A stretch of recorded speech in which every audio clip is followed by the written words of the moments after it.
me! Fuck me! What an excellent day for an exorcism.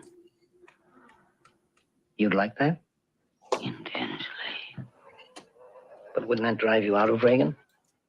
It would bring us together. You and Reagan? You and us.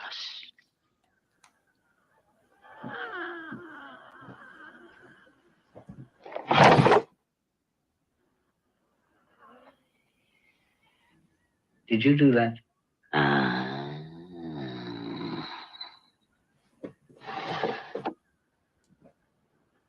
Do it again. In time. No, now. In time. Mirabile dictu, don't you agree? You speak Latin.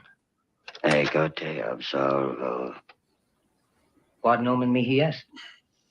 Bonjour. Quod nomen mihi est? La plume de ma tante. How long are you planning to stay in Reagan? Until she rots and lies stinking in the earth. What's that? Holy water. You keep it away. It burns! Oh, it burns! Stick your cock up her ass, you motherfucking worthless cocksucker. Be silent! Oh! Your mother sucks cocks in hell, Paris, you faithless swine. Come on. Hallowed be thy name. Damien! Amen. God! Defender of the human race! Oh, look down in pity! You killed your On this mother! your servant! You left her alone to Reagan die! to Shut up! I'll never forgive you! Repent, O Lord! Shut up! Endeavors. Bastard! Oh! I cast you out! Unclean spirit! Shove it up your ass. In the name of our faggot. Lord Jesus Christ! It is he who commands you! He who clung to the heights of heaven to the depths of hell! Fuck him! Be gone Fuck him, Garrus! from Fuck this him. creature of God! Let Jesus fuck you! Let Jesus fuck you! Let fuck you!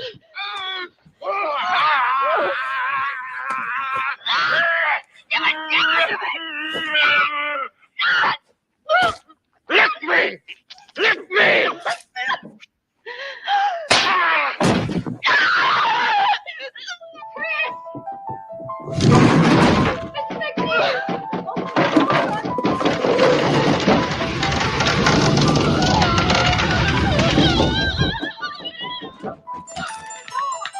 Do you know what she did? Your canting daughter?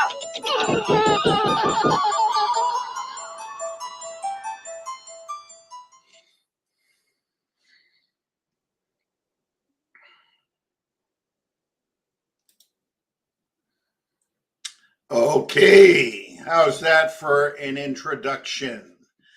Ladies and gentlemen, can you hear me? Give me a yes. Can you hear me? I need to see 5 yeses. Yes, I can hear you in the text chat. Come on, guys, let us know you're there. Let us know what we're doing is working. Okay, can you hear me? Yes, okay. Well, how's that for an introduction? I've experienced something like that, but without the pea soup and the spinning heads. And with me, I am pleased to introduce, because when I heard this man talk on someone else's podcast, I said, this guy knows what I do, and he knows some different things. He knows more about some things, and I was listening and learning, and I said, boy, I know you out there listening would learn a lot from today. And one of the things that you have to realize is, even though that movie is extremely dramatic, on that movie set, I don't know how many of you know this, but one of the equipment men died. They had numerous people injured, numerous quote unquote mystical events of bad luck and things going wrong there. What you also may not realize, and I know my guest knows, is that 90 to 95% of the people who come to me with some kind of sickness or depression, or they have dark energies on them, whether they be demons, They may be entities, they may be curses or hexes or witchcraft or black magic, negative soul contracts, negative spirit guides, but they got something. And today I was just at a 4th of July party, and there's this guy with stage 4 cancer, and he's in his 70s, and I see he has curses. I know he has curses, and he just will follow his chemo regimen and listen to his doctor. He doesn't want to listen to me. And I see him in the elevators at the time, all the time in the building. And, you know, I want to help him, but I can't jump in his window and hold him down and force him. And he says, well, the doctor says I'm terminal and I got 4 months. And you listen to him? Anyway, my guest, Alobar Jones from Australia. Australia, for those of you who don't know, is an island just south of Indonesia. Okay, they speak English there. It's their second language. So forgive him if he talks with a twangy accent. He is brilliant. This guy knows what he's talking about. He's been schooled in some mystery schools, and he has experience removing these. Alobar, thank you for coming, and welcome to Facebook Live with Ed Strachar. Well, I'd like to say good morning or good evening to wherever you are in the world. And I want to share my delight, excitement, and gratitude to be speaking with another professional exorcist. Like, we are rare people. Like, there's not that many of us floating around the world. Introduce yourself. Tell me your background and how you got into this. Yeah, okay. I was in Alcoholics Anonymous, lucky me, and 6 of the 12 steps talk about God, and so I thought, oh, bloody hell. I was about 2.5, 3 years sober, and I still wasn't right. I still wasn't okay. I wasn't drinking. I could hold down a job. I was housing unstable, which was an improvement, and but you know, I wasn't right. And 6 of the 12 steps talked about God. I went to the old school churches; they weren't much help. I went to the newer happy clappy churches, the ones with all the singing, and they were pretty useless too. I went and hung out with the Buddhists, and they had some good stuff, but they don't show it to you until you've been around them for 5 years. But the hippies, they just wanted money, and I had some of that. So I started doing these courses in astral travel. Mm-hmm. And theta healing was the first one I started with. And you know, and I learned stuff, and it paid dividends. So I went and did another course, and it taught me more, and I did, and more and more and more. I ended up studying 15 different streams of religious and meditation techniques. 15 different modalities might be another word. Mm-hmm. But you know, I finished my study about 10 years ago, I think 8 or 10 years ago, and now I've been developing fresh techniques and rediscovering exorcism, because it's the missing part of spirituality. There's a huge gap, and it's filled by this piece of what do you call it, theology or philosophy, or however you want to call it, but this phenomenon. Now, you put a big thumbs up when I was in the introduction mentioning how 90 to 95% of the people who come to me have some dark energies on them. And in effect, what that does is that drains them. Give us your perspective on that. All right. So here's how all demons function, right? They connect to the body in one of 11 different ways. Like, currently there's 11 different non-physical body systems that they connect with. Like, chakras are one of those non-physical body systems. Meridians, which are the backbone of Chinese med and kinesiology, are another one of those non-physical body systems. I have found 11 that they typically inhabit. Mm-hmm. And any of them that inhabit any one of these, this is their basic modus operandi.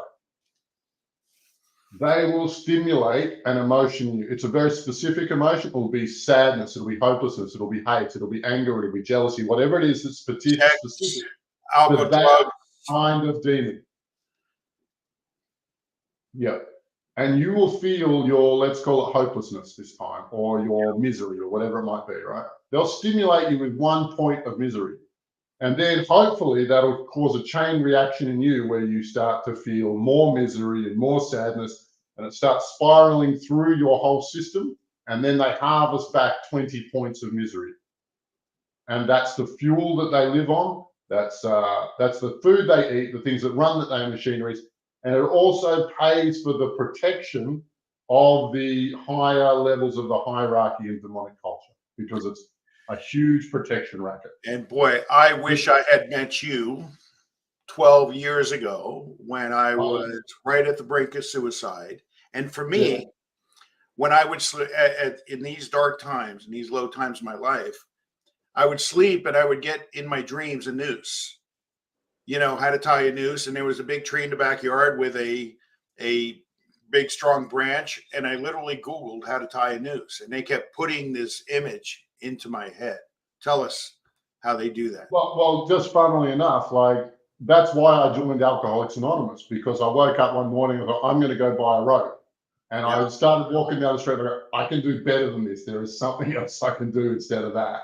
Mm-hmm. Yeah, it's funny, but it's really, really straightforward in sacrifice. I'm going to talk about sacrifice. So you'll see it in the Bible. They kill the fatted calf for the harvest or the wedding or the business or they still do it in the Muslim world. They'll kill a goat to bless the new business, right?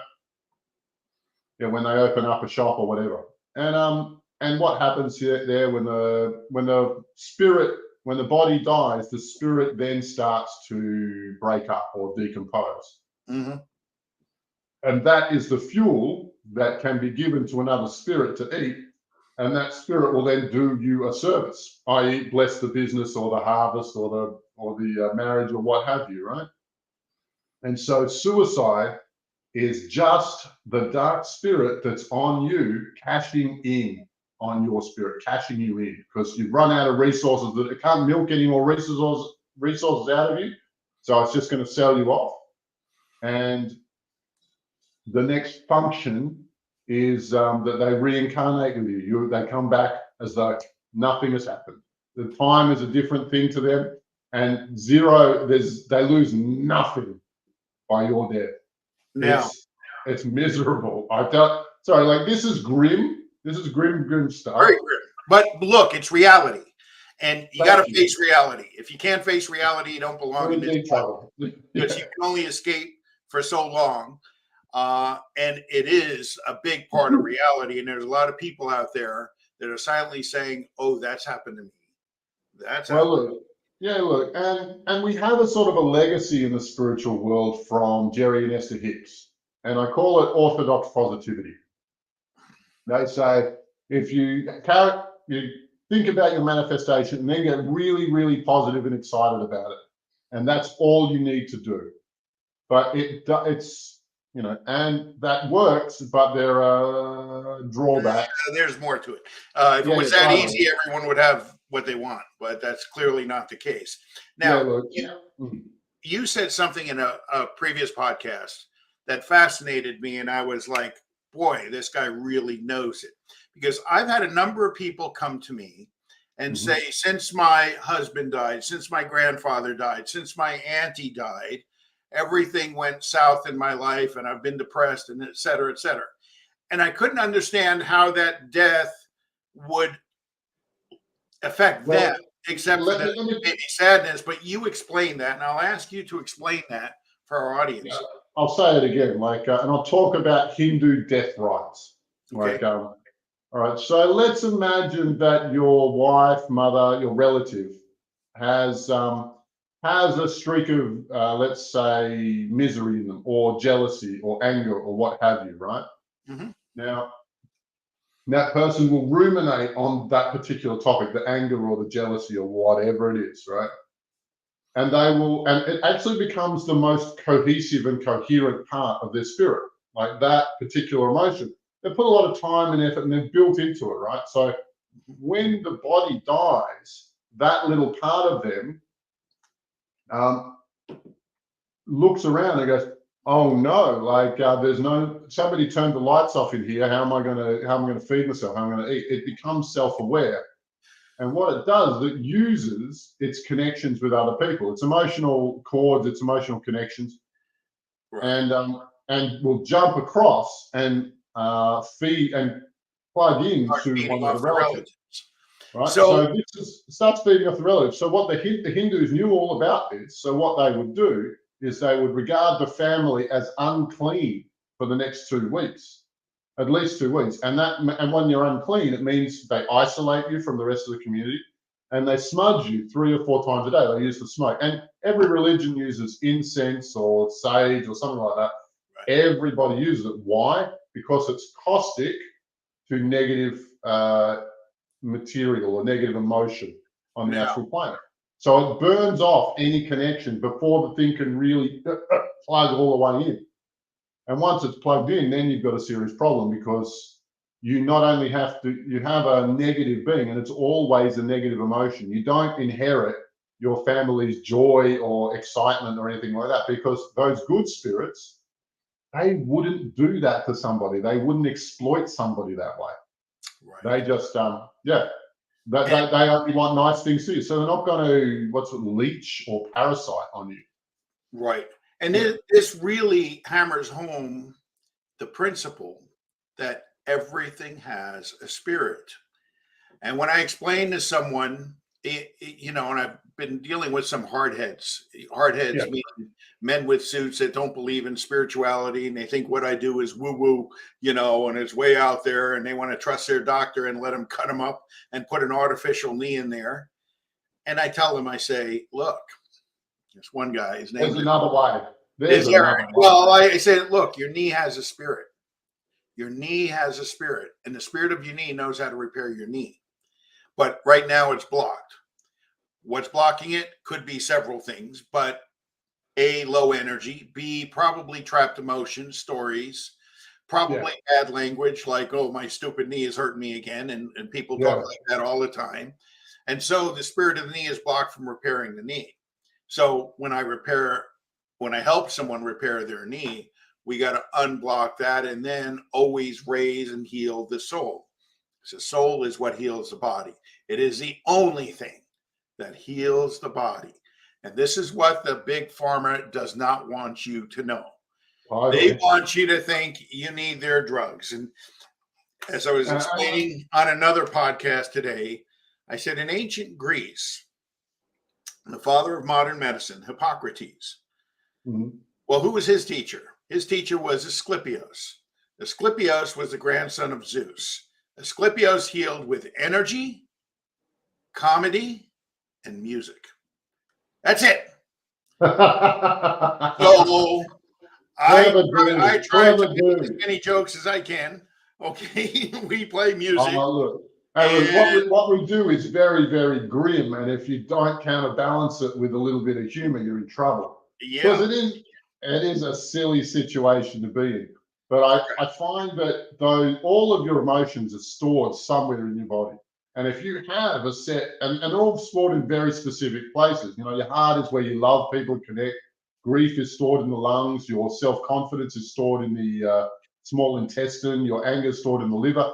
All of that stuff, they all have very specific places. So medical intuition has developed to the point where whatever part of the body has whatever kind of problem. And I have a textbook that lists all of the illnesses, and it also lists the emotional situation that you're in to create that illness, to create that distortion in the body. Like health isn't just physical. Health depends on your happiness. It depends on your joy and your connection with your community and the people around you. I'll go a step further. For human health. I'll go a step further. It depends on your soul strength. Okay, the strength of your energy field. And this is something that people ignore. And immediately when someone comes to me and I measure their soul strength, I can tell how bad off they are. And one guy, he was in his 30s from Australia, big, strong motorcycle mechanic. And he couldn't get out of bed, and his soul strength was 25%. And they had exhausted all avenues, and he came to me, and we had him up and dancing in 2 sessions because we restored the soul strength, and he had huge demons on him. And this guy liked to party, and he liked to play around, and, he was in his 30s in a motorcycle club. I think it was a club, maybe a gang. I don't know. But he had tattoos and all that kind of stuff. That's not our question. But, he lived a rock and roll lifestyle. But, there is a 100% correlation between drugs and demons. Like, it's just how it is. Elaborate on 100% correlation between drugs, which include booze, right? Yeah. And demons. And are you also including the drugs like Zoloft and Valium and things like that too? Well, look, you have each physical, like I say, everything has a spirit. So Zoloft has a spirit, right? I retract that statement. I cannot talk about pharmaceuticals because I am not qualified to comment on any of them. I don't want to say anything about them. But every physical thing has a spirit. So you have created drugs like acid or ecstasy. And when you take those ones, then you are inviting a very particular spirit into your body, and to make you feel a certain way, to make you behave a certain way, and it creates that mood. And I'll go a little bit further. So we can say that would be the same for pharmaceutical drugs. And let's say that there's a number of pharmaceutical drugs called antidepressants, which one of the side effects is suicide. Okay, and the likeliness. And I talked about the cause of suicide a second ago. What happened? How suicide comes about. Yeah. So how you go so deeply against your own nature to knock yourself off? Where does that idea come from? Where do those thoughts come from? And I think we've nominated it quite clearly. What happens there? And I want to reiterate, like, that everything that's mood altering or mind altering has a spirit with it. And I'm going to talk about a Muslim deity called Al Ghul. Okay. And everybody goes, all the Americans, they go, you mean Al Gore, the presidential candidate? And I go, no, right? He's a Muslim deity. That dude who was the presidential candidate, not a Muslim deity. Yeah. His okay. Pause right there. A-L. His name is spelled A-L-G-H-U-L. Al Ghul. Good. Now pause. Let's just Christian. Whoa. Pause 1 second. Just pause. I want to greet some of the people here because we got a really dynamic audience that's tuned in. So Anna Schwass, hello there. Linny, Sylvia Foster, beautiful lady in Canada. Hello, Angela Green, attuned to love. Nice meeting you here. Uri, wow. Hello there. We have a dynamic audience here listening intently. And we have a question. Hello, Brad Finkelstein. So someone's asking psilocybin, mushrooms, ayahuasca, can these plant medicines bring good spirits? So I'm going to answer that, and I'm going to let him answer. I've got lots to say on the topic as well. I really do. Good. Great. So we can be here all night. It's a very important question. So permit me, I'm going to answer it first. Pretend you didn't hear my answer, and I don't think my answer will affect you anyway. But what I know about psilocybin mushrooms and ayahuasca is, with ayahuasca, I have had dozens and dozens and dozens of clients do ayahuasca, then come to me. And without exception, they've all had demons on them. Yes, it opens you up to spiritual realms, but which spiritual realms? This is the question you have to ask. And in my observation, it's lower demonic spiritual realms. You're not opening up to the high heavens. No, you're opening up to lower demonic spiritual realms. And I remember I had a healer who considered himself quite potent, and he said, I'm going to go, to Peru and do ayahuasca with a real shaman, et cetera, blah, blah, blah. And he had a lot of pride to him. And he came back and he said, oh, it was magical. I saw my past lives. I saw everything, and I just measured his vibrations. His vibrations went way down. And he's not open to me telling him. I'm not going to tell him. And 2 or 3 weeks later, he comes to me very humbled, and he's like, I can't get rid of it, Ed. And it keeps growing and getting stronger. Can you help me? Yeah, well, this is what that stuff does. Now, psilocybin, mushrooms, I haven't seen that negative effect. I've seen some positive effects, some negative effects, but I haven't seen anyone walk on water after they do that stuff or anything close. But sometimes they think they can. And I always observe, if someone tells me, hey, I've tried this new vitamin and it's really great, I want to see the results. I want to see them run faster, jump higher, be brighter, something that I can witness before they tell me. When someone tells me they followed a new coach, And there's a coach, a famous one out there I call Phony because it rhymes with his first name. Yeah. And everyone brags about, oh, live with passion and blah, blah, blah. And I watch as they go see him, their soul strength goes down each time. And this is what negative speakers do. It doesn't matter how charismatic they are on stage. They're draining your soul. Many of them literally have witches backstage casting spells on the audience, casting demons. Yeah, I'm not making this up. Hollywood does the same thing with their phenomenon. It's a phenomenon, and it works, and it really works for them. And it really works. So as the audience is jumping up and down and screaming their name, and whether it's Phony or the Rolling Stones or the Grateful Dead does not matter, because they've all taken an oath of loyalty to Satan or Lucifer or some dark entity, and this is their payback. This is how they pay them back for getting quote unquote illuminated, which is why they're called the Illuminati. And so this one quote, little medical doctor said, oh, Phony is great. He cares about people. He has a Thanksgiving brigade and he donates to charity. I said, yeah, his PR has fooled you. Yeah, totally. Like, but this guy, every time he would go see Phony, his soul strength would go from 80%, pretty healthy, to 70%, to 60%. And then at 50%, he came to see me. He said, I don't know what's wrong. Doctors can't find anything. We did all blood. Yeah, I said, I know what's wrong. Your soul has been getting drained. As you're jumping up and down and worshiping Phony, the spirits behind him are coming in and draining you. Well, now, I couldn't agree more with you. What you've found is that a lot of religions and a lot of let's call it a religion. Let's call it a nominated as an ascension path or a method of growing, right? But a lot of them are parasitic in nature, right? The first one I'll talk about is the Hare Krishnas, right? The Hare Krishnas, they say you go hang out with them, they say Hare Krishna like 1,000,000 times, right? Yeah. And what's happening there is you go to the deity Krishna and you go, look, I've got some jealousy, I've got some anger, can you take it out? And he'll take it out, and then the deity will go, well, what am I going to replace it with? I'm going to replace it with a part of me, and another part of me, and another part of me, until you get to a place called Krishna Loka, in which you are more Krishna than you are yourself. And because of that, Krishna has access to, say, if you're 60% Krishna, he has access to 60% of the body's energy if he chooses to use it. Now, I'm going to talk, and there's a lot of religions like that, but I'm going to go into a little bit more detail, and I'm going to talk about alcohol, and then I'm going to circle round back to psilocybin and you finish your Al Gore story. Oh, sorry, I love my Al Gore story. I tell my Al Gore story every chance I get, right?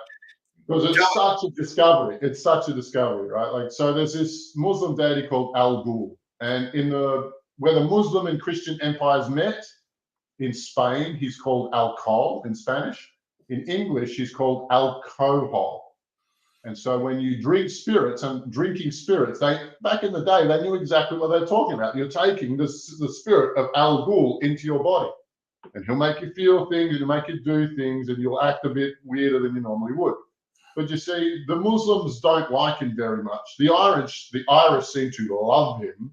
But the Muslims don't like him much. They call him the deity of chaos and destruction and fermentation and rot. And they don't want him in their culture so badly that you can't get a drink in the Muslim world. This is why they banned alcohol, is because they don't want that particular spirit to influence their culture in any way. And it's worked out just fine, right? But what the spiritual mechanic is that when you drink alcohol, you're giving access to your body to this particular spirit. And if you like it, if you drink a lot, then he can eventually install one of his minions. If one of his minions is installed, then this is the key symptom. And this has come from Alcoholics Anonymous management experience too, right? You have 2 drinks and you cannot stop. You are committed for the rest of the night. You're going to go until you're going to keep drinking until you can't walk or you run out of booze, right? If that's the case, then you have one of Al Ghul's minions in you. That's flat out simple. And he will be a part of your life, and he will drive your desires and your dreams as often as he can to get you as drunk as he can. And and the jails are full of people who have done crazy stuff on alcohol, because when people go into blackout, once they've had enough alcohol that the human part of them switches off and can't remember, that's that time where the minion of Al Ghul gets to use the body to do whatever it wants. And it always does horrible, horrible stuff. And, if you've ever woken up in the morning and people tell you, well, you did this, do you remember that? And you did that, do you remember that? And you just sort of just hide from, that is Al Ghul. That is the presence of the demon of alcohol. So explain to people, and that I will admit happened to me in college more than a few times. Oh, I love this stuff, mate. I thought it was it's the best ever. So how does someone get these demons, whether they be sexual demons or alcoholic demons or drug? How do they somehow get on them? How do they open the door to let them in? Because they are letting them in. It's not just okay. So look, you can take the drug inside you, and all of the protection, all of the bubble protection that you have, all of the shields that you put up, do not protect you from what you invite into the castle gates and take inside into the inner keep, right? That doesn't protect you, right? Those demons, you put them in there if you are drinking or drugging. It's really that simple. Okay. But demons do not breed so much as duplicate. Mm-hmm. But only under very special conditions do they do so. And so one of them is, and the two conditions are, you have to be very open to somebody, and it helps a lot if you're a little bit high, because it distorts your aura, which is your natural shielding system, and it creates little gaps that the thing can slip in through and connect to you. Now, so it can happen through sex when you're very, very intimate with somebody and you're very, very open to them. Sometimes, let's say you have a despair demon, and and you're really empathize. This person's going, my despair, it's such a big problem, blah blah blah blah blah. Let me tell you about it. And if you create enough empathy for it, if you really want to feel right, their pain, you create emotional attachment, which is a path. you create a gateway big enough. You're generating despair. The demon can see it and will jump onto it. It will duplicate and jump onto it. It will halve itself like an amoeba cell and split, and it will jump on, and then it will be in two places instead of one. I know many people who watch me heal when I do it in public, and they try to save on the healing course and just imitate me. And they said, one guy said, Ed, I saw you heal and I saw you demonstrate that. And I went to my uncle in the hospital with cancer the next day, and now I'm feeling really terrible. And it's like, you have to understand and protect. And protection is, in my book, 90% of healing. Anyone can heal once. It's, can you do it consistently, and can you do it without getting hurt yourself? And that's where the game is won and lost. And here's the thing, right? There's two kinds of protection. I call it white protection, where you create the bubble around yourself, and you have black protection, which it's not anything to do with black magic. As soon as you say the word black, people lose it, but that's not the case. You have a black chakra that connects to the earth. It's where you ground. So if you're very, very grounded and you're very, very clear about what you do and don't let into your world, it means that, these spirits or these silly games are offered to you. You go, no, I don't want to do that. No, I don't want to do that, because I know who I am and that's not going to be part of my future. And it's better protection to just know who you are and what you're about than to try and create a bubble. And then there's this wrestle between the spirit and the drama trying to get in. No, be a grounded person. It's really, really simple. Look, it's nicely stated. Not everyone is naturally grounded, and walking on barefoot on the grass is kind of helps a little bit, but that's not going to do it. There's more to it than talking about is literally grounding your soul to the core of Mother Earth, to where you become like a huge oak tree. No matter how which way the wind's blowing, it's not going to change it. Yeah. So this is an art that takes a bit of effort, no different than lifting weights and building muscles, is grounding yourself. Totally. And put it that, and like, if you're gonna go out and fight the darkness, you want some bloody skills without being funny about it. Well, you Like, need to. don't wake up one day. I had one client, he woke up one day and he goes, I'm going to climb to the top of that. He's on an island and he goes, I'm going to climb to the top of that hill and I'm going to say, throw your worst at me. Give me your worst. I can take it. And then about 2 weeks later, he comes crawling in and goes, I got a reptilian and I don't want to, because he bloody will ask for it. Right. Right? Okay. Let's take some questions. Specialists who can deal with something like that.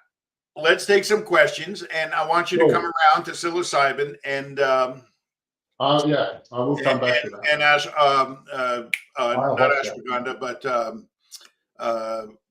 yeah, they have a title called entheogens, or drugs that bring you closer to to God. Yeah. So someone's asking, does this happen with? Does the same happen with food and sugar? Your comment?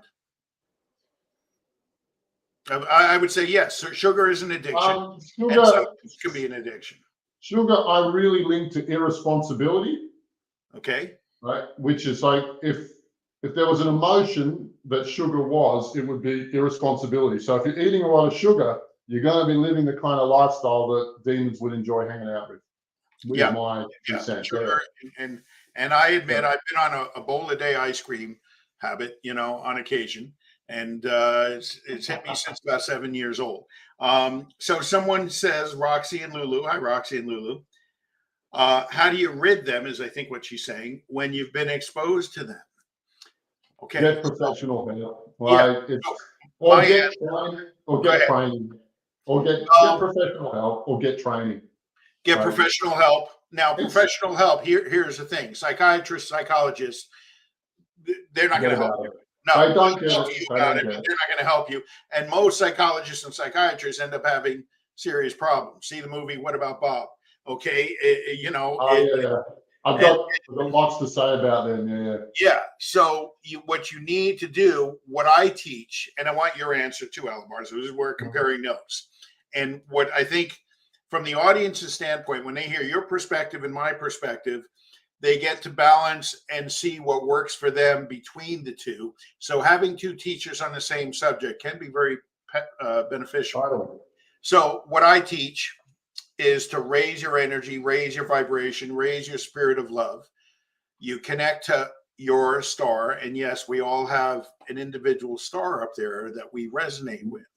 So when you learn to raise your energy and vibration, which means love, life, and light, and you remove the self-destructive habits, whether it's bad language like, oh, I'm so stupid, right? Saying that is really destructive.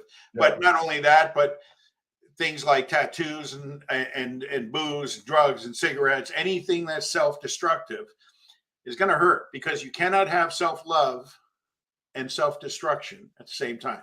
You cannot have fire and water in the same place.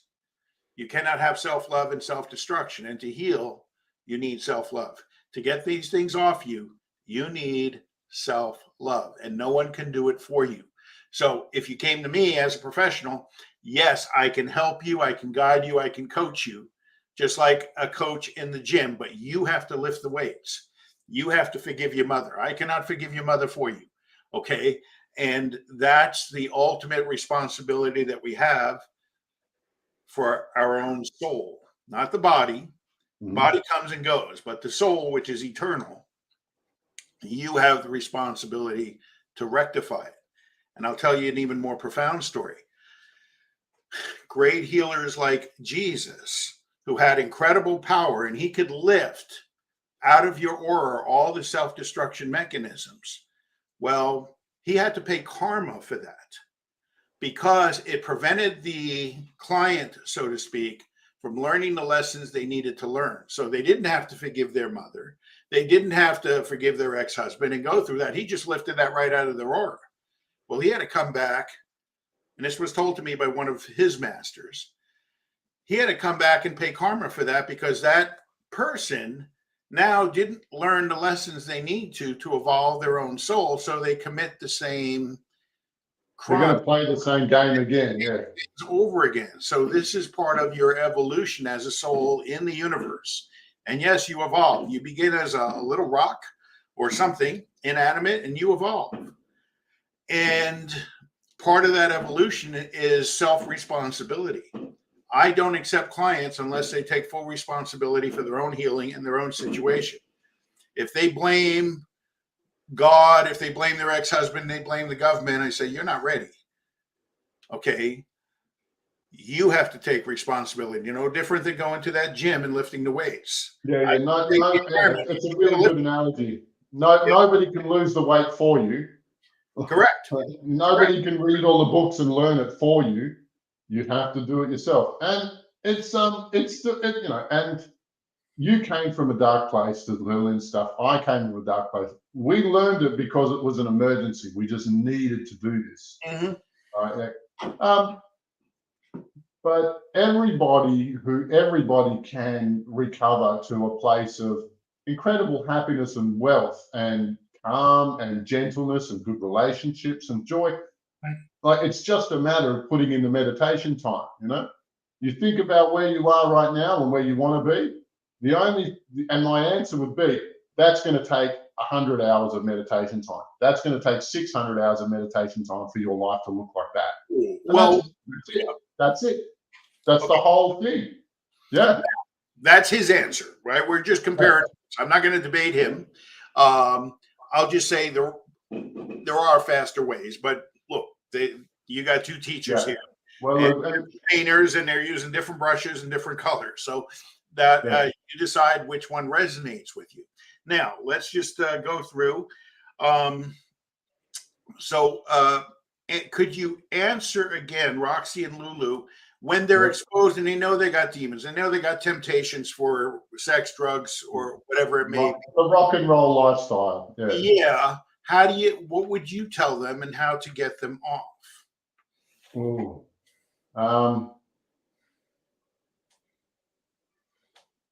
It's not an easy thing, because if you're drinking daily or drugging daily, or you're compulsive with your sex life or whatever it is, then you've really begun to dance the dance with your demon. And it's you're waltzing and it's leading, so to speak. You're dancing the tango that it's offering to you. And disconnecting from them is without an exorcism is bloody hard work. Okay, yes, but with professional help, we can shorten that process and speed that process up. So it makes it so much easier. Correct. Correct. I had a client. She drank for 30 years straight. She drank in the kitchen for 30 years. I worked with her for one weekend, and then in the following month, her family called me up and said, "We've seen more of Mum in the last month than I have in the last decade. Thank you for giving us back to her." Why? Because she wasn't living her life for herself. She was living her life for Al Ghul. She wasn't enjoying the connection. Yeah, Al Ghul was running the show. Now, here's what often happens. These spirits know where to hang out. So they hang out in bars. And when someone's there intoxicated, having a good time, and I always see when I have executives or so forth, and then all of a sudden things go south and they say, "Yeah, I like to go to strip bars on occasion with my buddies." And I say, you have a few drinks, get a little toasty, have a lap dance. Okay. And some of you may not be old enough to understand what a lap dance is. PM me, I'll explain it to you. But anyway, so the demons that run the quote unquote dancer are just in the environment. They could be alcoholic demons or sexual demons or both. They get on them. And then this guy starts getting addicted to porno, or sex. And then he exhausts himself. Or he's drinking, and then, closet drinking and so forth.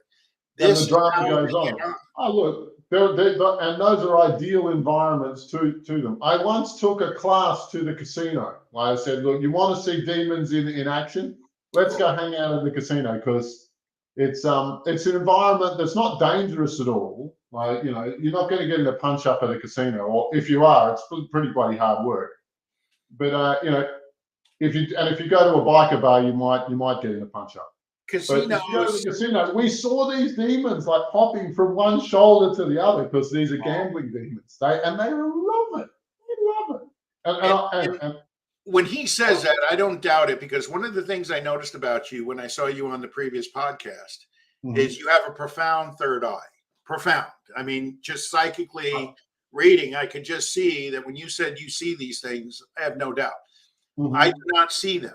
I sense them, but I do not see them. And yes, when I go through a Vegas casino, for example, and anytime you want to go in Vegas, you check into a room, they make you walk through the casino. That's by design. Okay. Yeah, they've done a lot. They've done a lot to make sure you stay in there. Right? Oh, absolutely. And they are the most, and it's really hard for me because they are so spiritually void. You see what I see is all these desperate souls hoping to win, pulling the slots and hoping to win. And yeah, there's certainly some who win, but most of them are just desperate souls and they're waiting to win and pulling the slots. And it's a very sad scene. I will tell you this story. I've gone into the casino a few times and used my spiritual know-how to walk out with 10 times the money I went in with. And I've done it a few times. It's not, oh, look, you can, most demons are afraid of me, right? And once I connect with the demon that runs the casino, if I can intimidate it, it will pay me to leave. It's such a thing of, I kid you not. I kid you not. If I intimidate the thing, it'll pay me to not come back. It's and look, I don't want my career. I don't want to become a great wizard just so that I can squeeze a casino whenever I feel like it. That's not the name of the game. But it was just sort of an experiment to go, let's see I got this idea. Let's see if I can pull it off. And and it works a charm. That being said, I do want to come back to ayahuasca again because it is a messy topic. Before you come back to that, let me just share on a casino. MIT, there was a group of students at MIT. Very smart, mathematical, and with blackjack and card counting, these are very intelligent minds. They formed a group, and they formed a mechanism for card counting and memorization and so forth to where they could develop a 52 or 53% chance of winning. And they had teams and they developed it and they started winning. They literally got investors, put up some money, and then they would go and apply their skills. And they would have teams, they would have certain people watching the cards, certain people playing, and had their signals and everything else. Yeah. Okay. But I bet after 3 months they started getting depressed and angry and fighting amongst themselves and getting themselves in emotional turmoil. You ruined my punchline here. Really, you killed my ending. So they started winning and they started getting psyched. And then they started having internal conflicts, who should get a bigger share of the winnings, and et cetera, et cetera. And what I saw is they got cursed. So the warlocks that run this place say, okay, you can mathematically figure it out if you're really good. But they're using something higher than math. They use their dark energy. They curse the group. And so what happens when a group gets cursed? What happens when a basketball team gets cursed? They start inner conflict. They start getting selfish. There's dark energy. There's self-destruction. And the whole team went down. And the investors and everyone lost their money. And this is what happened. So do share your perspective on that. What do you see in that story? Well, firstly, money brings out some of the worst in people, but those demons that were acquired and that activated over the course of their time in that casino, they're in an environment that is rich with neediness, and it's kind of a mechanism they love. I'll do anything to get insert whatever it is here, right? And so when these guys are in there, I'll lie, I'll cheat, I'll use all my intelligence to get something that's not mine, right? That energy, that going, lowering your standards and lowering your morals, or giving up your morals, is exactly the kind of thing that will allow these demons in. Like, when you're not living to your highest integrity, they'll jump on. They'll Right. see the opportunity and they'll leap on board. And in a casino, they're just hanging out waiting for somebody to lower their guard. Yeah. Yeah. And Great, it's great, sad. great point. I've also got another point about addiction and the chakras, right? Go ahead. Okay, so you'll get different demons for different chakras for different addictions, right? Mhm. So if you are into alcohol or workaholism, that's your base chakra. If you're into sex or amphetamines, that's your sacral chakra. If you're into heroin, Heart. well, casino and gambling is the heart, or lack of dysfunction in the heart. Okay. It's usually matches up with lack of trust Okay. and or codependency. You'll get bullying, being bullied or bullying other people, as well as heroin and weed. Love the solar plexus chakra. Mhm. This one's compulsive lying, and this one they call the pressure of ideas. And this seems to run the gamut of the addictive things to get addicted to. This is research I did years ago, but each of your chakras connects with a certain kind of addiction if it is distorted to the right extent. Right. If that makes sense to you. Of course. Totally. Yeah. Okay. Now let's thank you for sharing that.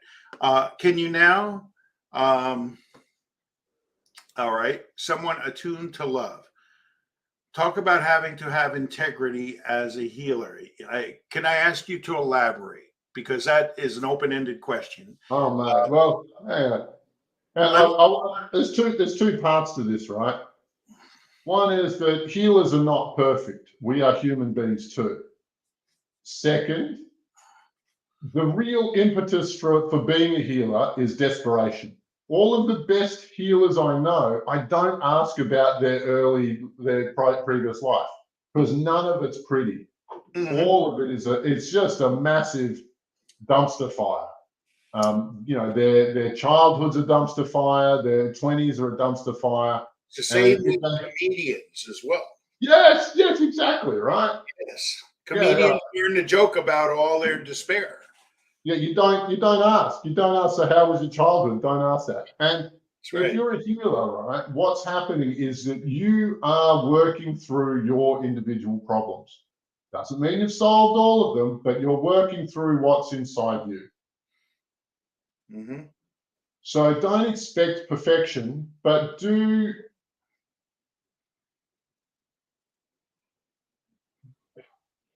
It's a line that's different for each healer, and the longer they've been doing it, the more you can expect from them. But don't expect them to be holier than thou. Don't expect healers to be saints, because they began as the exact opposite. Every single healer I met has dealt with deep, multiple layer possession at some point in their life. And if you don't, and when you overcome that, then you become a quality healer. And there's more than one way to skin the cat on that, but don't expect them to be a paragon of righteousness right off the get-go, because they came from a dark, dark place, and some of them are still dirty from being in that dark, dark place. They're not 100% clean. So yeah, don't over-expect, but great point. do expect their skills to do what they say they're going to do. Well, and I would add to that, just like people, whether they be basketball players, doctors, waitresses, and healers, sense their vibrations with your own heart. You have what we call in New York a built-in bullshit detector. Okay, it's your spiritual heart that senses love, that senses honesty.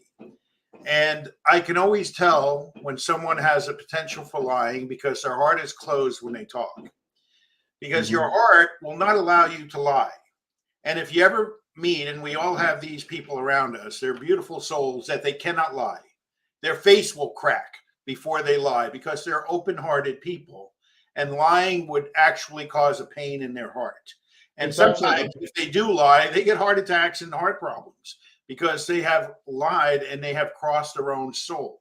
The heart is the doorway to the soul. So it's the basic premise. It's the basic premise that kinesiology is built on. If you lie, if you're telling a lie, your body goes weak. And if Yeah, you lie correct. consistently, Well, you are telling your body to be weak all the time. If you tell a lie, you lose your alignment to the universe, which means the body goes weak, but your spirit goes weak. And so to heal, I always show people how to align to Mother Earth and Father Heaven, the universal energy field and Mother Earth. This is step number one. So when someone has, and I'll tell you an interesting story. This man, he contacted me. He goes, Ed, my secretary, she can't afford you, but she's a real dear soul to. I want to pay her fees. And can you heal? And I healed, right? And so he sent numerous people to me. I healed them all. No. I have a system. I have a very straightforward system, session 1, session 2, to 4 sessions typically. I don't just sell sessions. I have a system. Okay. You have So he came to me and he said, and I didn't know it at the time, but he was a Scientologist.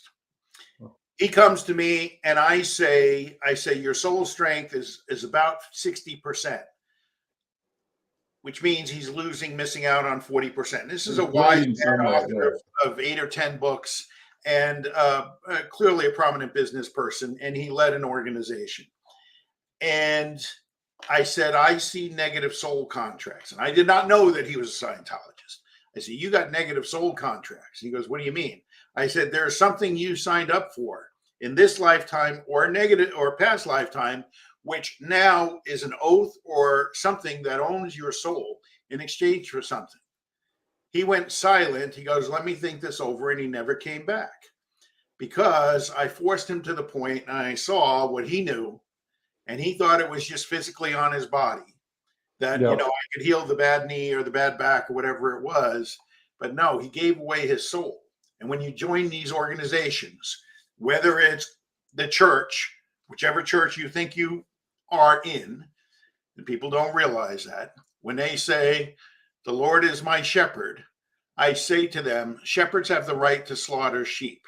That's what they do. You don't know who this Lord is, do you? You have no clue. You don't know. And they say, well, it's God. I say, which God? There's bazillions. This is actually why I never became a Christian, because I said to them, look, I want a mentor to show me how to pray, how to connect with Jesus, to make sure I get the right guy, that I connect with him properly. And none of them knew how to do it. None of them knew what the step-by-step process was. And I go, well, not good enough, guys. Bye. And there's so much room for imposters to jump into that request. You go out, you pray, and you go, can somebody help me? And somebody will always show up. Is it who you asked for? Not necessarily. Correct. And look, I was a born-again Christian for 20 years, and I was born Catholic. And when I was in my throes and I called and I knew some really great pastors, really cared, we prayed in Jesus' name, hand on the Bible, all that stuff, nothing worked.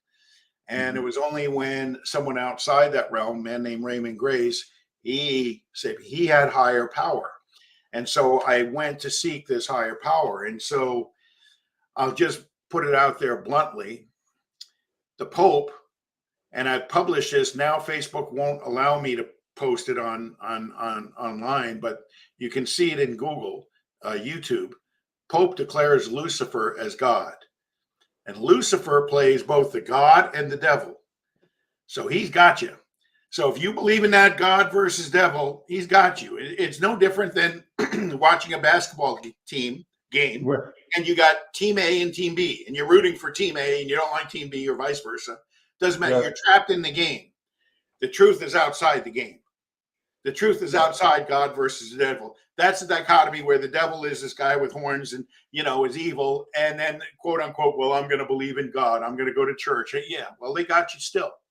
They still got you. And here's the way they love taking both sides of the game.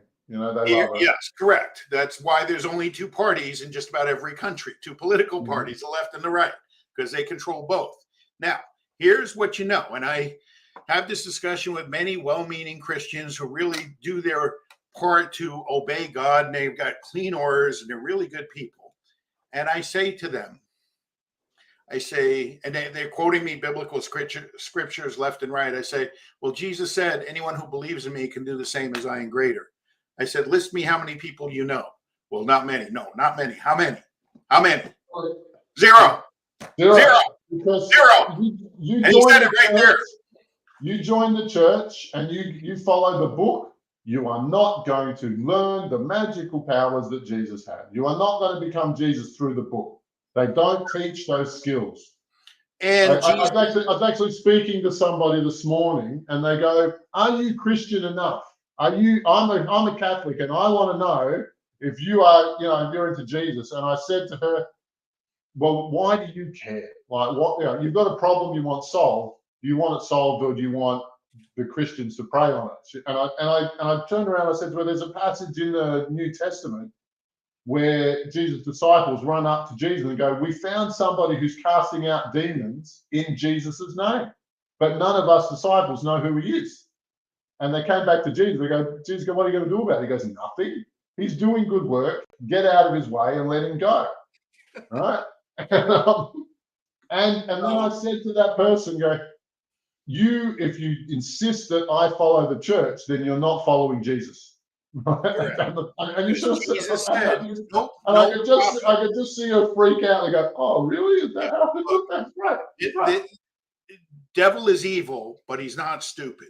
And they have weaved such a maze of lies so that when someone hears the truth, it seems so incredibly far out to them. So let's speak about some of these far out truths. First off, as I get many Facebook fights and arguments, I say, how many do you know that can heal like Jesus? A. B, today, my 4th of July party, ladies across the table quoting scripture. She hears I'm a healer. She thinks I'm going to believe that bullshit. And I say to her, she says, in the book of Genesis, God created heaven and earth. I said, wait a minute. Step 1. Genesis. Do you know where Genesis, the word, comes from? She goes, well, no. Gene from Isis. Do you know who Isis is? It's an Anunnaki god. And they took their genes, bioengineered them into chimpanzees to create humans. That's why we have 98%. And if you look at the Emerald tablets, it tells that particular story in greater detail. Where the first man worked out, they called him Adamu, and then they genetically processed and created a woman. She didn't work out, called Lilith, and so then they cloned a woman from Adam's rib, welcome Eve. And it was definitely a genetic manipulation to create this species that we're in now. Okay, so that gene Isis, Genesis, this is where, quote unquote, God created man. Now, and then I told her, I said, wait a minute. God created man, that's English translation, and that's a singular God. But in the Hebrew original script, it's El. And El is plural, and it stands for Elohim, which is a group, a race of aliens who you call God. Oh, look, you understand that? And Jesus, protect me from your followers is how I really regard the Christian church. And it's not because and I love religious people. It's just this attitude of our way is the only way, and you must be wrong. But I want to remind you that Jesus was not a Christian. He didn't have Christian teachings. He was just another guy out there trying to find truth. And he was very, very, very successful. Let me elaborate on that. Yeah. Because I know some of his friends and teachers. Mm-hmm. Mary, who you and I were told was virgin. Lie. Of course. Mary had a connection with a star being. You follow? Yeah. So the Star of Bethlehem, which led the 3 wise men, was not a star, it was a spaceship. Spaceships glow and move. Stars do not. Okay? Mm-hmm. Let's be real clear. Yeah, and it came and it went, which stars do not.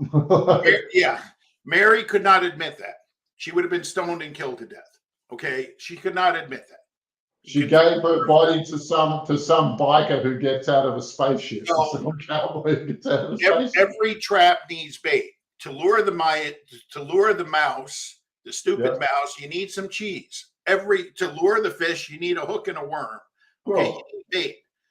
So the church, knowing the fame and power of Jesus and what he demonstrated with his incredible high vibrational ability, used him as the center. And I've walked into so many churches where I walk in and there's Jesus, in the front center hanging. Okay, now what do they have you do in the Catholic Church? Drink his blood and eat his flesh. Okay, drinking his blood. Drink his blood and eat his flesh. That's the ritual.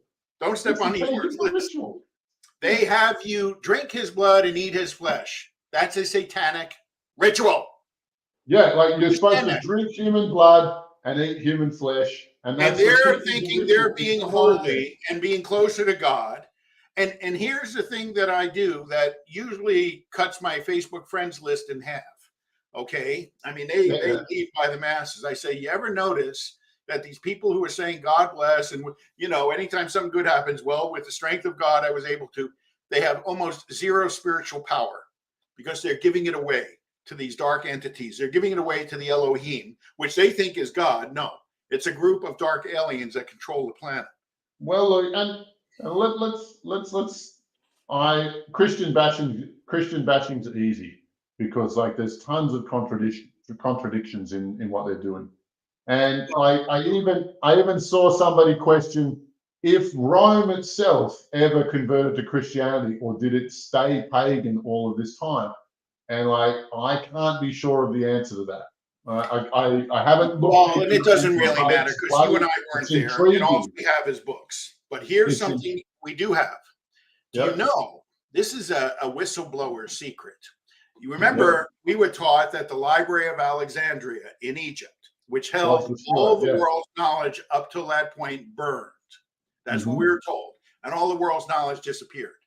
Well, you know where that knowledge is?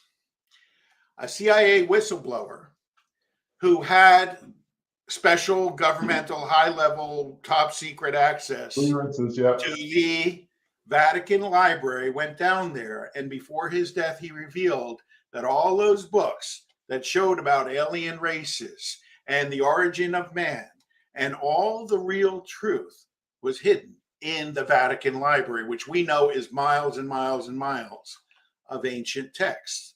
So now their real mission was not to enlighten the world. Their real mission was to keep the world stupid. And they've done a really good job of it. They've done an excellent job of misinforming people everywhere. Correct. Yeah, they've done a fantastic job. It's in our the book that our culture is based on says, the Nephilim came down and saw that the daughters of men were beautiful, and I forget the phrase, but made babies with them. Yeah, sure. And everywhere we still deny. And the Nephilim were huge creatures. Okay. And you see them in Egyptian culture. They had lines of kings that lived for 1,000 years and they're all 30 feet tall. The story of Jack and These are not locals. These are not locals. The story of Jack and the Beanstalk has a lot more truth than you would believe. You understand that? Jack grew a beanstalk. It grew so tall, and then these giants came down on it. Yeah, well. Now here's the key here, because you see, the Vatican, the Pope has 12 titles in Hebrew, Greek, and Latin. Hebrew, Greek, and Latin are numeric languages, which means every letter represents a number. So most people know Roman numerals, V equals 5, X equals 10, and so forth. Yeah. In the 12 titles of the Vatican, each one of the 12 titles adds up to what figure do you think? 6. 6 score and 6. 3 score, 6, 3 score, and 6. That's right. And I've posted this before on my page. Now Facebook won't allow me. I'm close to holding the record for how many times I've been banned or slow played on Facebook. Oh, look, it's kind of pathetic that they want to limit knowledge or limit debate, but it's what the Vatican's been about the whole time. Time. Yeah. And so they created and held and hand copied the Bible. So here you have this satanic element that's pretending to be an angel of light, which the Bible itself warns the Antichrist will be portrayed as an angel of white light. Okay, so it's right there. But they have created this Bible that a lot of people follow and think is godly truth, but yet they have no godly powers themselves. And Yeah. Well, they've had the audacity to tell me only Jesus heals, only God heals. And I said, really? Read John 14:12 again, dumbass. All right. Even the least of you can do the same as I and greater. All right. Yeah. Take that and read it a couple thousand times. And look, at this point, I just want to say that orthodoxy is not teaching healing. Right? It's not teaching meditation. It's not teaching us to master our non-physical environment. It's not teaching us to master ourselves. It's teaching us orthodoxy and ideological slavery. Correct. It is, and which is not an empowering thing for humanity, right? Which I find annoying. But what I find most annoying is that some people will defend it to the death. Will defend it to the end, beyond reason, beyond physical capacity.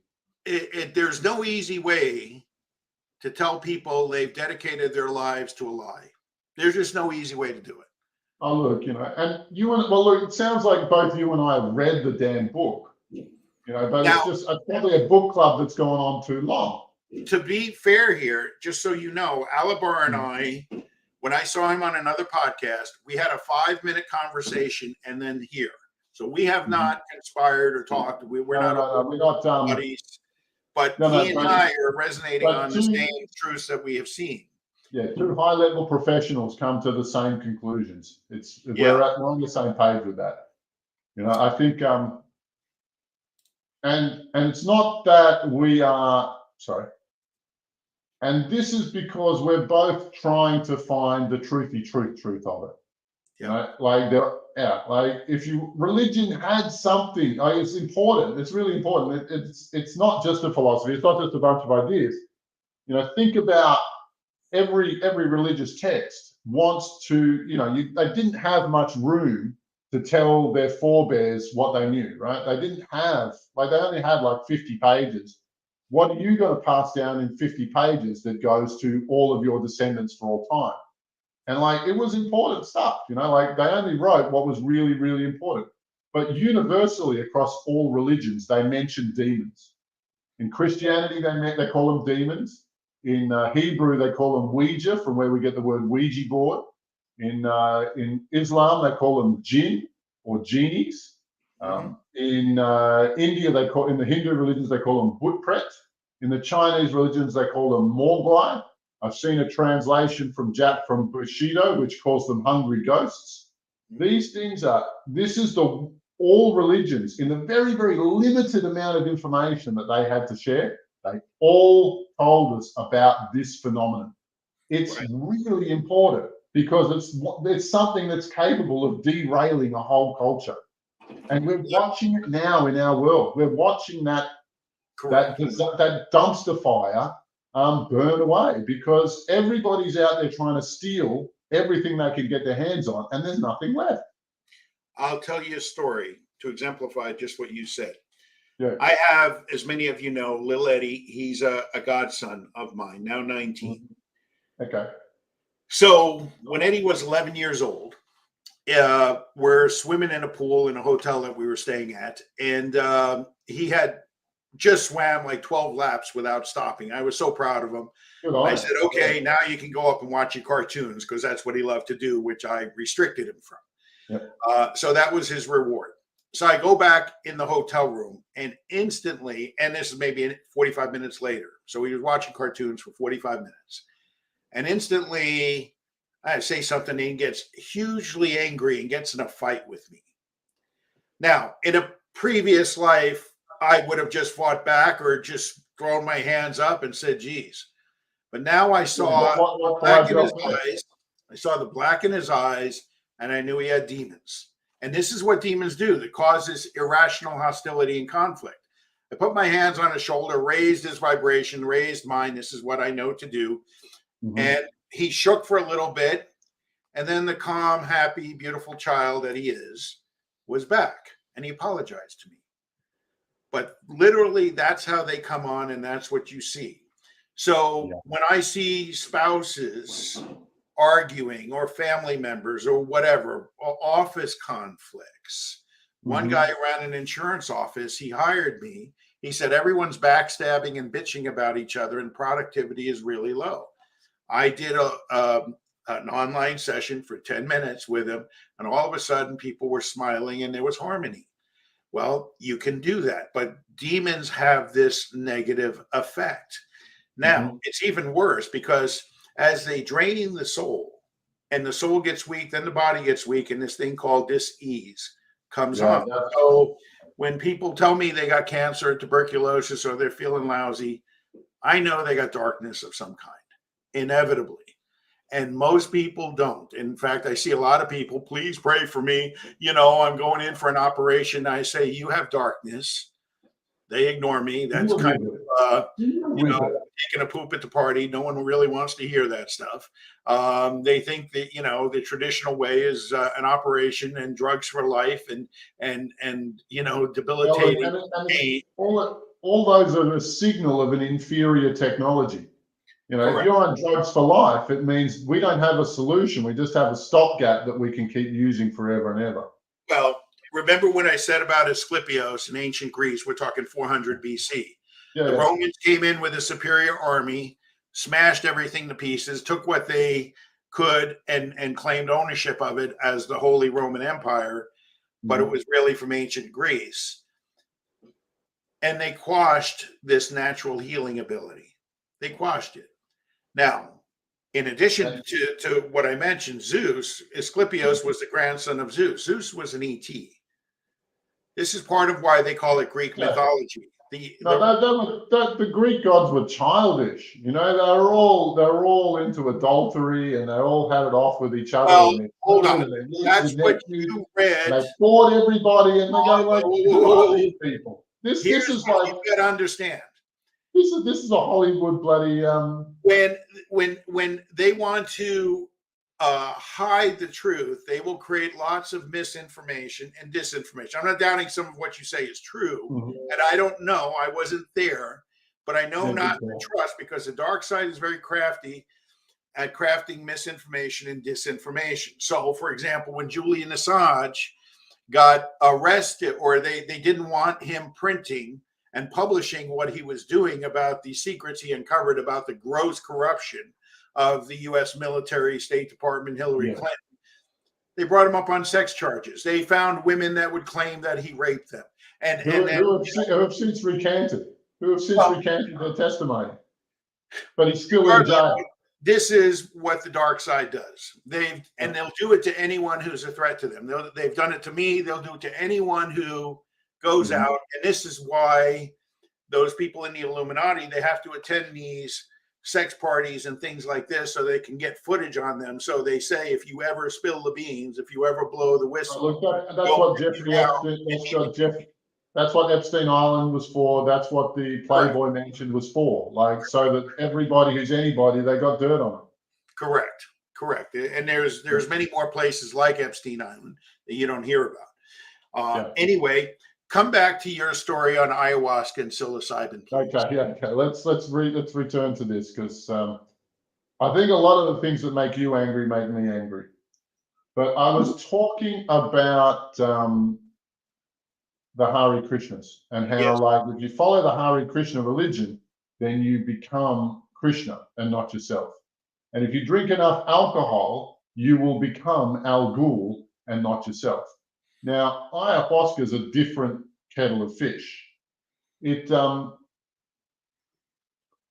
will help you. It's beneficial. You drink it, it comes into your body, it creates sensations, it stimulates the body in certain ways. It'll show you the parts of you that are ugliest and how to resolve them, how to unlock some of your, soul power, or soul, how to unlock some of it out of the knots that you get into, the karmic knots you get into. But at the same time, it's also embedding itself into each human.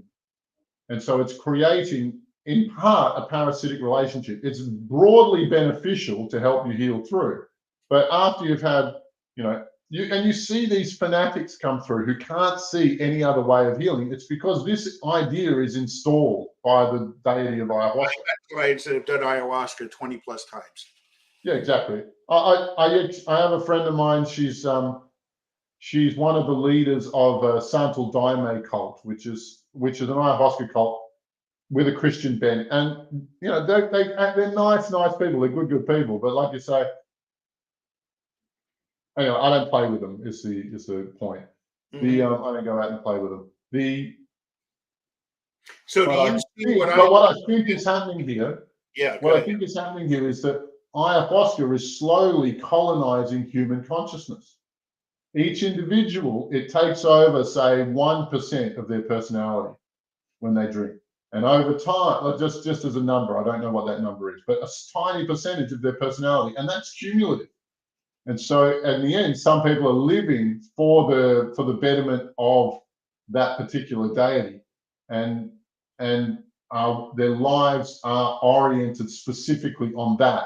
In the same way that an alcoholic's or a drug addict's life is oriented on their drug, ayahuasca becomes the central influence on somebody's life, and that's how you know that there's I'm calling it a mixed possession because it has benefits, but it also has costs. So and those costs are secret. Nobody talks about that. Great. And it's not dissimilar with psilocybin. Like it's kind of the same story. And I actually think that plant medicine is an ascension path that does have a high plateau, but it is a cul-de-sac at the end. Okay. Like these spirits will only let you go so far. Question for you. Yep. In your observation, and I shared mine before, that I've never seen anyone do ayahuasca that didn't come out of it with demons. Never. Yeah. In your observation, and I'm glad you pointed out that it has some mind expansion, soul expanding it's helpful benefits to it. Yeah. Why, in your observation, do they come back with demons? Where's that? What's happening? Well, no, it's that ayahuasca does not deal with them. Like I know people who've had, I can think of one person who I think's had like 70 drinks, 70 sessions with ayahuasca. And and I can get the demon to come to the front of her personality, and the three of us have a conversation. Wow. Right? Mm-hmm. Yeah, it comes up, and I've got it on my YouTube channel, like before and after an exorcism. What is your YouTube channel, so people know? Alobar Jones, just the name there on YouTube. I also have Alobar Jones 2, which I was using while my first one was shadow banned. It's the shadow band's come off recently. And so I'm back to using Alobar Jones. Anyway, she's had 70 drinks and she still has a major demon running her life. Like now, when you talk to these demons, is it telepathic? How do you talk to them? Okay. I have a lot of rare skills. Like in a lot of the techniques I developed myself. But for people who hear voices, there's a little space in the spirit that works like a microphone. And I can bring these demons up to the microphone and have them talk into that person's head. And I just get them to repeat that straight out of their mouth.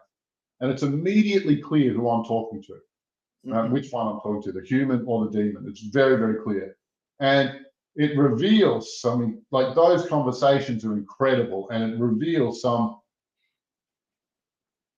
one-of-a-kind information. Like you learn, they're so used to either intimidating their juniors or being intimidated by their seniors that when you have a respectful, equal level playing field conversation, they are stunned and delighted by it. It's like the first time that anybody's ever spoken to them with respect.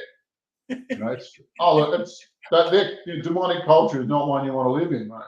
Now, look, I have a very different perspective, and I'm so glad to talk to you and hear this, because in my cowboy mentality, you've heard about American cowboys down here in Australia.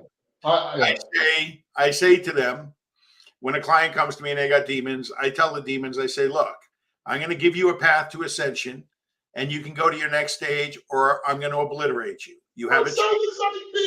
Which one do you want to choose? I always say death or transport. Which would you prefer? Do you want to get out of here? Or because if you want to decide to stick around, I'm not going to allow that. You're going to get disintegrated. Right. And, and you call it ascension, but there's two ways back to source, and one is as space dust, and one is as an enlightened being. And those guys, I don't think they're going to make it as an enlightened being. This is how the story's going to go. Let's do a couple of questions here. Tattoos can be done in love.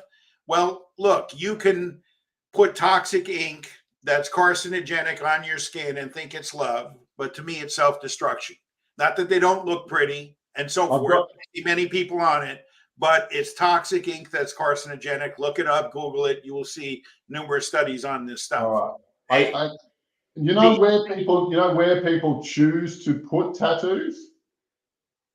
On, you're familiar with acupuncture points, how there's thousands of them over the body, right? They will put a tattoo on their weakest point. So where their spirit is the maximum amount of disordered, they will put a tattoo on it to cover it. And if you want to check, which point you put the tattoo on. I want you to press it really hard. If it feels bruised or weak or a little bit tender, bam, that's because there is a pain, there's an emotional pain there that you haven't dealt with. And you're using the tattoo to cover it up. Fascinating. Okay, a couple of questions. Can we drink moderately and still stay grounded and protected? Joe Original Muse, what's your answer? I have a few beers once or twice a month these days. Okay. Like, That's your culture, really, right? And look, I know what I'm doing. Like when Al Ghul sends one of his minions, it's a joke. It's ridiculous, but I know what I'm doing, and I can handle it. But so here's what I would look. If you don't want your personality to be massively distorted, just be moderation, people. Moderation. Here's what I would tell you. You can play in the mud, but you better clean yourself after. Simple as that. Because if you don't clean yourself after, you're going to have mud all over you and you're going to stink. And the same thing at the spiritual level. If you're going to go out and drink and go to strip bars, if you don't know what strip bars are, PM Alobar, he'll explain it to you.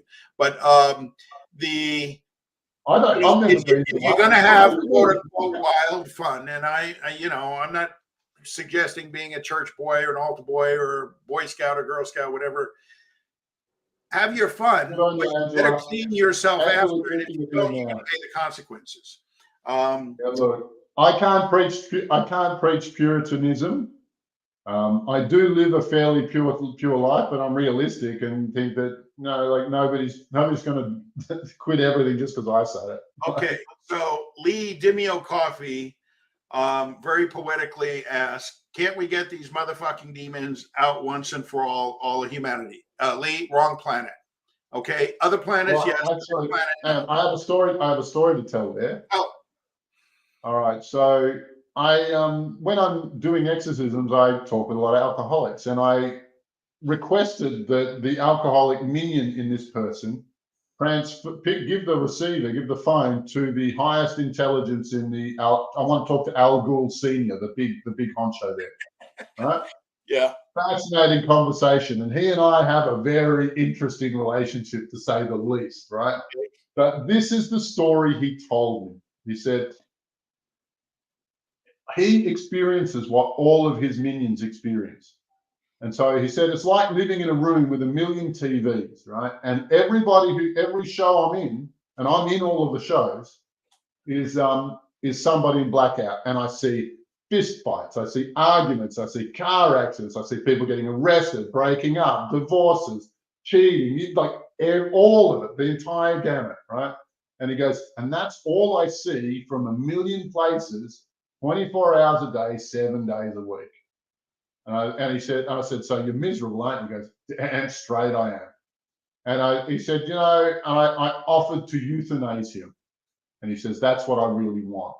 And I said, I'm only going to do it if you bring all of the hundreds of millions of minions that you have, that you're in your hierarchy. I want all of them in the same place so I can euthanize all of them too. Interesting conversation. Oh, mate. And well, here's the thing. One of his lieutenants told Lucifer grabbed that version of Al Ghul and tortured him to death and promoted his lieutenant. And so I messed it up. I messed up that opportunity. Okay. That being said, I do have it on my list to have another go at that. I think it can be done. I think if we can clean out every single minion in every single alcoholic, the alcohol industry is going to take a dive. Sell your shares in that. But, ideally, we clear out Lucifer. That's the ideal. well, look, one stepping stone at a time. I reckon Al Ghul is achievable. Okay. And once we can do that, then we can go through his roster. And as we go through his roster, he will be weaker and weaker and weaker. And Okay. some of them we've had big achievements with. Brilliant. Question. Pasquale Rosario, who's a computer programmer in his 20s from New Jersey. Okay. Brilliant young individual, world traveler, very curious. He says, why is not living to your highest integrity? Why is that not living to your highest integrity will allow demons on?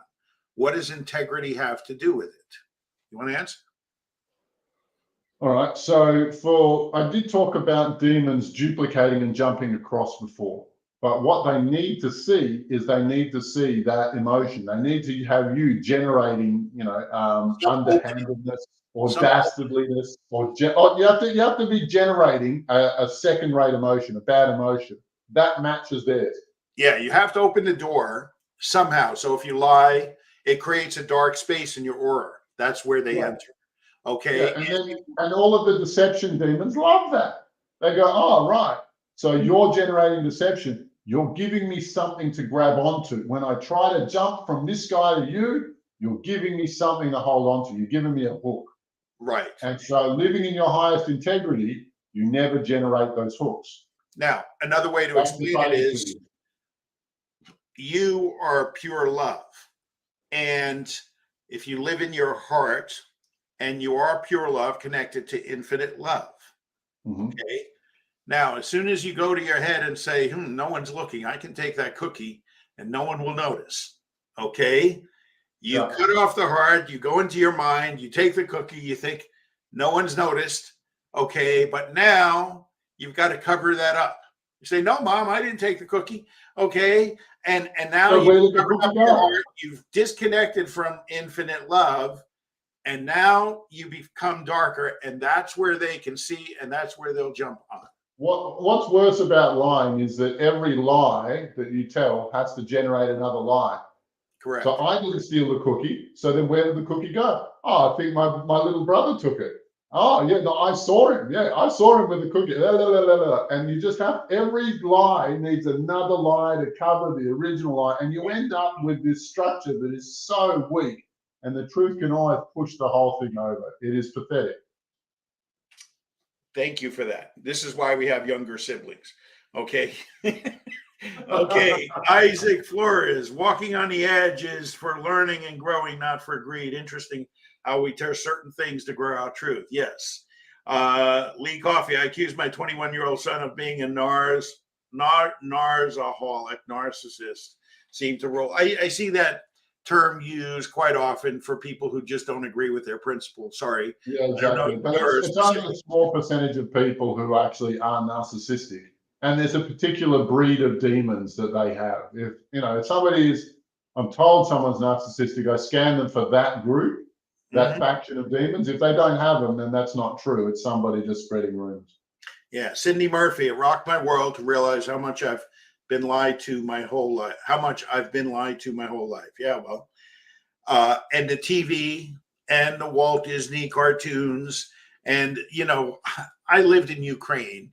I got locked down in Ukraine during the pandemic. And I got interviewed by the Walter Cronkite of Ukraine, senior. When they tried to upload my interview to YouTube blocked it. Does not align with the, terms of service, because I explained and exposed how the dark forces control planet Earth, what this 666, quote unquote, we don't call it smack scene or anything like that. We call it peach ice cream, but it's got 666 planted on it. Why they want you to take it. It has nothing to do with health. How it usurps the soul from the body. That's what it does. It does it magnetically. And in actuality, now a Pfizer whistleblower just came out and said that only 1% of the recipients got a full dose of that peach ice cream. Only 1%. And they had the most problems. And that's what they use as test cases. So there's another one coming. Don't think it's over. There's another one coming, and it requires everyone to speak out against it. They have it planned. It's called SEERS. It's called SEERS. It's due in 2025, but I think that they're going to accelerate the program to 2024 as they continue to lose grip. But, you know, just like Event 201, they've already had those planning events. They've already happened. Mm-hmm. It's another respiratory virus. I also saw another doco where they're talking about zombie apocalypse, where they get a transmissible form of human rabies. Yeah, look, I'm in Daytona Beach. I'm right on the beach. It's very windy, Atlantic Ocean. I'm in a high-rise building, 20 stories. There's 20-story high-rises, 20, 30 stories, right all along the beach. No different than your Sunshine Coast. Yep. And so I have been here on and off for 15 years. I've never seen or had mosquito issues because there's no ponds, there's no woods, there's no forest, and it's windy. Well, all of a sudden last week, I noticed massive mosquitoes on the outside of my windows looking to come in. It was almost like I was in a forest camping where, you know, there's all these mosquitoes. And I'm like, I've never seen this before. It's too windy. It's not their environment. And then I see on one of the Telegram channels, Bill Gates has released malaria mosquitoes in Florida and Texas. And he's also marketing a malaria vaccine. And I knew. Yeah, totally. The only thing, he used to do those sorry, I can't say that word, those programs those peach ice cream programs in India. And the only thing the Indian Parliament has ever agreed on is to kick Bill Gates out of that country. Yes. Because of what his programs are really about. I see a really good question. Yes, what about the Demon Master AI? And I think that's actually something it's rare information. I don't know of anyone else who's done this research or done this work, but we run several teams of astral travelers to help humanity through this difficult time and to close down some of the darker agendas and go after the Cabal's non-physical allies. And like I was talking about before, it's very much a hierarchical thing. Like these things they are all servants of the same master. That master lives in a dimension or lives in a world that's not in a reality or in a whatever, that's not the same as our one. But when it projects itself through to our world, it looks like the AI. That's how we understand it. That's how we see it. All head, no heart, and it just wants to conquer everything it touches. Great point. Now, here, let me offer a counter to that. Here, there are times and there are possibilities. There are timelines, and timelines mean possibilities, where planet Earth is going to be destroyed for the 1,000th time. Planet Earth is many billions of years old. It's had many civilizations. They hide this from you. The ETs know this, and they channel it down to certain individuals. And you have to understand, and one of the things I've developed is the ability to discern truth and higher truth from lower deception. And that's only done through vibrations. You cannot do it through logic. Most people do it through logic. They get fooled. No, you have to do it through vibrational sense, because truth is high vibration and deception is low vibration. Anyway, so Earth has been inhabited many times, and there's evidence of dinosaur footprints and man footprints in the same fossil. Okay, they don't tell you that because it's an anomaly to what they teach us. It's not part of the story. Hundreds of millions of years ago, and man only came 10,000 years ago. Well, that's not true. Anyway, there could be a time where the sky is filled with spaceships coming to rescue man before Earth destructs again. Possibility. How do you know which spaceship to go on? How do you know when you meet a higher being And I teach this to my healers because many times when I deliver and I teach healers, we get visited. Yeah. And how do you know if these visitors are higher love and going to raise our energy and healing power or not? Or just pretending. I'll tell you a story. I was teaching this time, it was in Cebu in the Philippines, and we're at a picnic table near midnight along the sea, and we're teaching. We had candlelights, and we got visited. Okay, and I could feel they always knock. They come to my heart. I feel them, and I say, okay, everybody, send them love and demand anything that comes to me must have the highest level of love.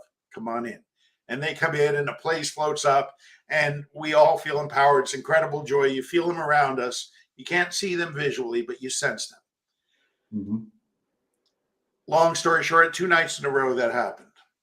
The third night, they didn't knock. They came and barged in and they were almost masquerading as the previous night, which means they knew, but they didn't knock. Polite neighbors always knock. They don't just walk in your house. Yeah, totally.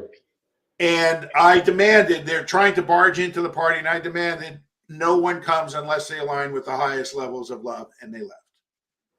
Okay? Yeah. Spirits will masquerade all the time. And I see so many quote unquote healers and other types saying, oh, well, I heal with Archangel Michael, but I'm destitute and have no power. Yeah, well, you're destitute and have no power because it's not Archangel Michael. Okay. And so you see a lot of people negative spirit guides because they don't have the power to discern. So you listening,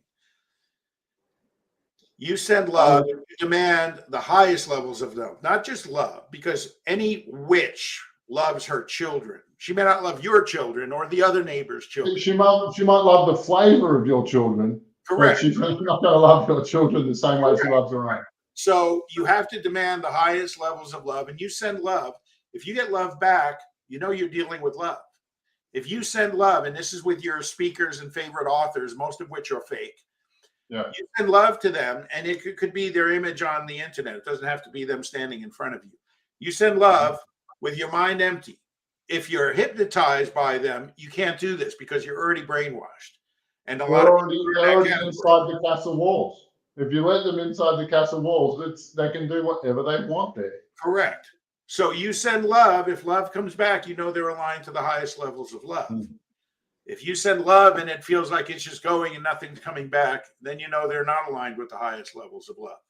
And you do this to your politicians, you do it to your rock stars, your movie stars, the authors who you follow, and so forth. I think you've got to join up to the evil religion before you get those jobs. You know, like there's lots of great singers and dancers out there, lots of people making beautiful music. But unless you join the cult, I don't think they're going to promote you. Well, that's true. In fact, there's some famous stories. There's a whistleblower named John Todd, who I am so grateful and respectful for. He came out in the mid-'70s, and he ran a music company that had 13 different music titles that all reported it to him. And he was part of the 13 evil families. And he literally stated that no one got a contract unless they align with Lucifer. And I've just heard this recently. Oh, the last part of the deal is you've got to show allegiance to Lucifer. And show allegiance is not just raising your hand for 5 minutes. No. They get you to do some horrible things. They get you to do some horrible things, to kind of like the mafia. You got to show you're going to kill someone on the other team, okay, before we let you into our group. So this is what they go. This is what they do. And no one gets a big contract, a movie contract, without that. 99 unless they've sold themselves, you know. And there's a documentary that went viral that I had posted a couple months ago on this, and it shows they're not going to take a chance on someone honest and speaking high truth and getting a star role as a newscaster or a movie star or any kind of voice with a platform. Because if that voice speaks out and says they're all, after your soul and they're all after your children and they're all demonized, it would blow the whole cover. So they can't risk it. They can't let it happen, So they got to nip it in the bud. And it is an evil brotherhood and it controls 3 factions of our world, actually, like media. So everybody in movies, everybody in the news, everybody in correct. In TV and broadcasting, is part of it. Finance, the top levels of finance are all part of it, and military. And those three groups form the control network of the deep state, of the dark state. You forgot lawyer. Those are the three things that make sure we never figure out what they're really up to. You forgot lawyers. Yeah. You forgot the legal system. No. They sold their soul all right, but they just never got invited to the parties. Like they're already gone. They're already crossed over to the dark side, but they're not part of the network. The Bar Association, which I think rules over Australia, certainly rules America. The Bar Association is actually British something along, but it's British regulations. Mm-hmm. And their definition of legal is what's unlawful, because lawful is universal law. Yeah, lawful and legal are two completely different concepts. Correct. They are opposite. You can have legal unlawful, and it's as a standard practice. Correct. In those circles. You realize what a web they weave to make it impossible for the common man to understand that. Anyway, and they've done a great job. We're going to conclude here. We're going to take one more question. I want to thank you for coming on. You're brilliant. Yeah, we've been rambling for 2 hours now, and I still feel like we haven't finished. You know. Well, you know why? Let me explain to people here, and this is really crucial. When you get two people operating in higher love, they each energize each other, whether they be friends, lovers, or whatever. When you have a dark element, which left side, right side, whatever, okay, one is going to drain the other. But when two people come with higher love, they energize each other. We're feeding off each other. We're feeding each other, and it's spiraling in a positive direction. Yeah, I'm loving it.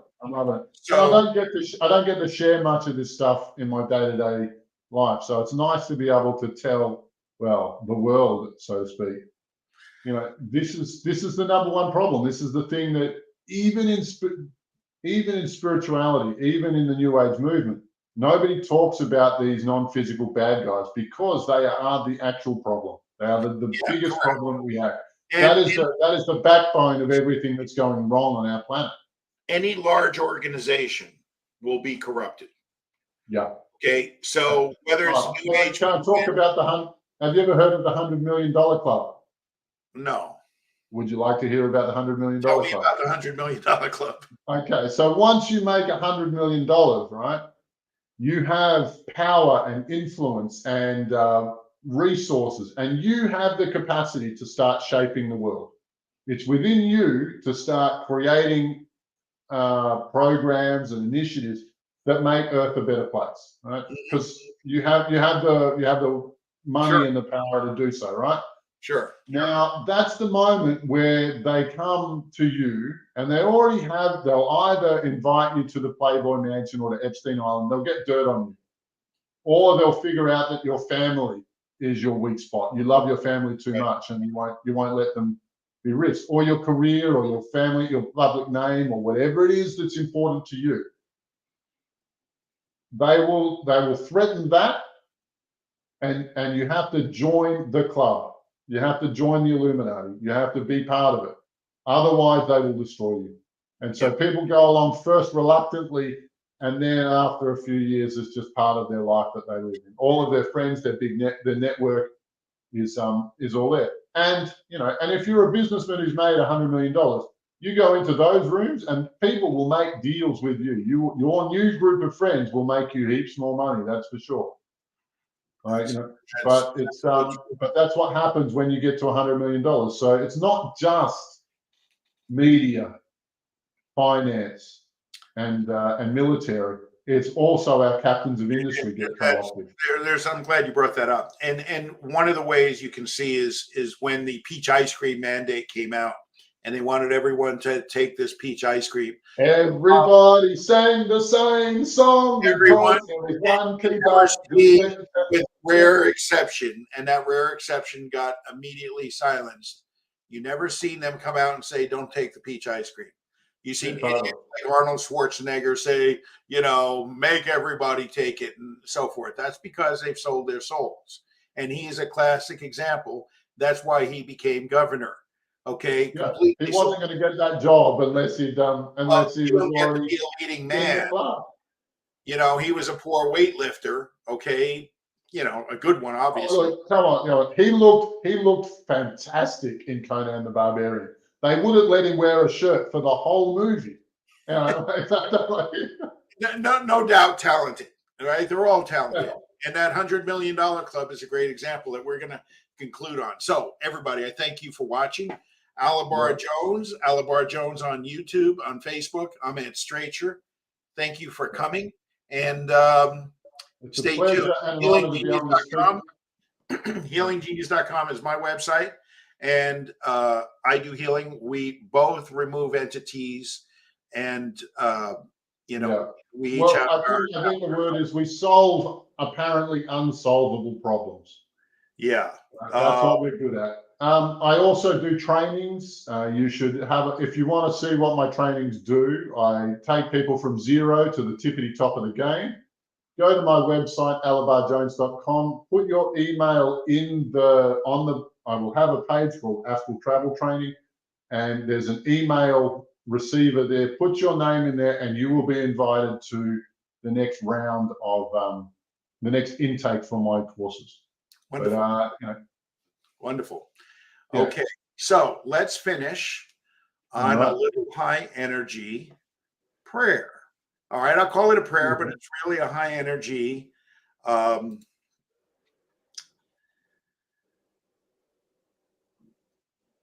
exercise. So here's what we do. So when I count to 5, when I count to 5, breathe in and just feel your love, okay? And this exercise could remove any demonic attachments you have on you. It can, provided you're willing. And you do this not at 30 or 40% effort, but at 300 or 400% effort, which means you expand your heart big and really go for it, not just tippy toe, because we're not going to do this. Well said. Okay, so on a count of 5. 1, close your eyes. 3, 4, and 5. Breathe in.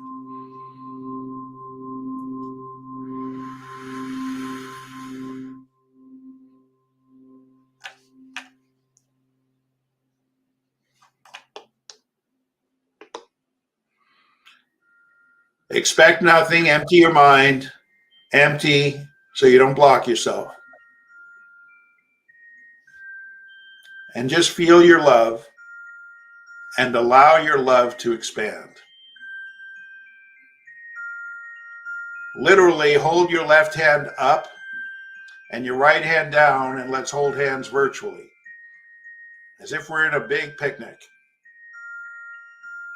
And then send love out your right hand and receive with your left, shutting your mind up. Empty. Okay, there's a little current there now. 10x it. Go for it. You can't get hurt here. 10x. You're sending love. The more you send, the more you receive. Magnify. The more silent your mind is, the more powerful your heart becomes. Intensify the energy. Multiply the energy.